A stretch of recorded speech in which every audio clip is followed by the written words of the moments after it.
Hello, this is Justin with AristaTek, and today I'm going to demonstrate how to create and duplicate facilities using Tier2Submit. First, we need to select Add a New Facility from the top left-hand corner of the screen. Once you have this view, please fill out facility name and address, and I will show you how to update latitude and longitude in another video. Please fill out this document completely.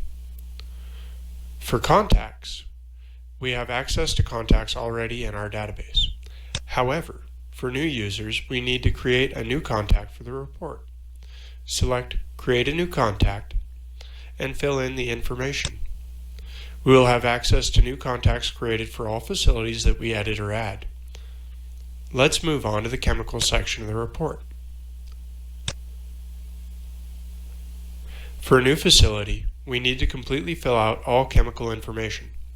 For regulations and a detailed guide, please select Help in the top right corner of the window and look at the Entering Data section. We also provide another video to help find out if a chemical appears on the EHS list.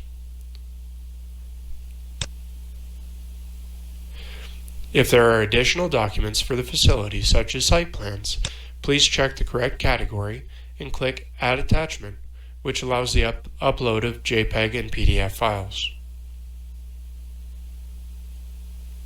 Once all sections have been filled out, including the signature and date fields, the facility status will change to a green checkmark. For many similar facilities, I recommend filling out one completely and then creating duplicates by right-clicking on a facility and selecting Create a Duplicate. The program will ask you for the number of duplicates you would like to create. All duplicates will have the same information as the original, except additional attached documents.